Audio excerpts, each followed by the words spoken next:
ඔයා කවදා හරි රෑ අහස හඳ දිහා බලලා පුදුමයටපත් වෙලා තියෙනවද? හදිස්සියෙම හඳ සදහටම අතුරුදහන් වුණා කියලා හිතන්න. පෘථිවියට මොකක් වෙයිද? අපි බේරෙයිද? අද අපි ඒ ගැන හොයලා බලමු. අපි මුලින්ම කතා කරමු වලදිය බාදිය ගැන. චන්ද්‍රයාගේ එහෙම නැත්නම් හඳේ ගුරුත්වාකර්ෂණ හින්දා සාගරයේ බඩදිය බාදිය පාලනය වෙනවා. චන්ද්‍රයා නැති වුණොත් වඩදිය බාදිය නැති වෙලා මුළු සමුද්‍ර පරිසර පද්ධතියටම බාධා ඇති වෙන්න ඉඩ තියෙනවා. ඒක සාගර ජීවීන්ටද හානිකර වෙන්න පුළුවන්. ඒ වගේම කාලගුණික රටාව වෙනස් වෙනවා විතරක් නෙවෙයි නැව්වල ගමන් බිමන් වලට පවා බාධා ඇති වෙන්න පුළුවන්. ඊළඟට අපිට කතා කරන්න පුළුවන් පෘථිවියේ ඇලවීම ගැන. චන්ද්‍රයා අපේ ග්‍රහලෝකයේ අක්ෂය අංශක 23.5ක පමණ ස්ථාවරය තියාගන්නවා.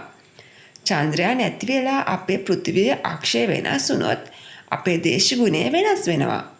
ඒ වගේම ඍතු අක්‍රමවත් වෙනවා.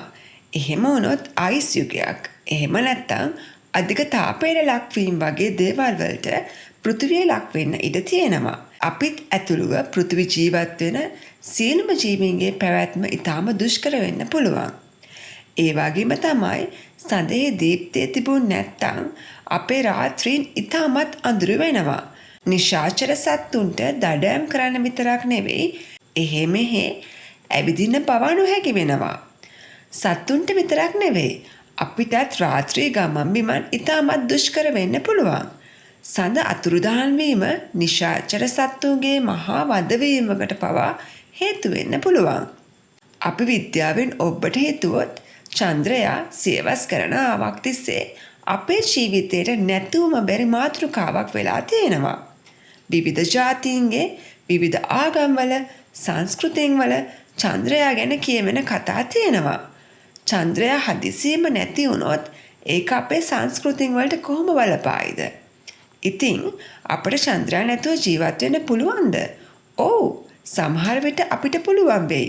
ඒ මොකද කියනවා නම් මිනිස්සු කියන්නේ ඕනම දෙයකට ඔරොත්තු දෙන්න පුළුවන් අය. චන්ද්‍රයා නොමැති ජීවිතයකට අපට අනුවර්තනය වෙන්නත් ක්‍රමයක් හොයාගන්න බොහෝ විට අපිට පුළුවන් වෙයි. නමුත් ඒක ඉතා වෙනස් ලෝකයක් වෙන්න පුළුවන්. දැඩි දේශගුණයක්, කෙටි රාත්‍රීන් සහ තවත් බොහෝ අවුල් සහගත තත්ත්වයන් සහිත ලෝකයක්. අවංකවම මම නම් හිතන්නේ අපි අපේ චන්ද්‍රයා අපවට තබා ගැනීම වඩා හොඳයි කියලා. ඒ මොකද දන්නවද? චන්ද්‍රයා සෑම දෙයක්ම සමබරව තබා ගන්න අපට උදව් කරන හැම වෙලාවෙම අපි ළඟින් ඉන්න පෘථිවියේ හොඳම මිතුරා වගේ. ඉතින් ඔයා මොකද හිතන්නේ? සඳක් නැති ලෝකයක් මිනිස්සුන්ට දරා ගන්න පුළුවන්ද? ඔබේ අදහස් අපිට කමෙන්ට් කරන්න. තවත් කෙනෙකුට දැනුම ලබන්න මේ වීඩියෝ එක ෂෙයා කරන්නත් අමතක කරන්න එපා.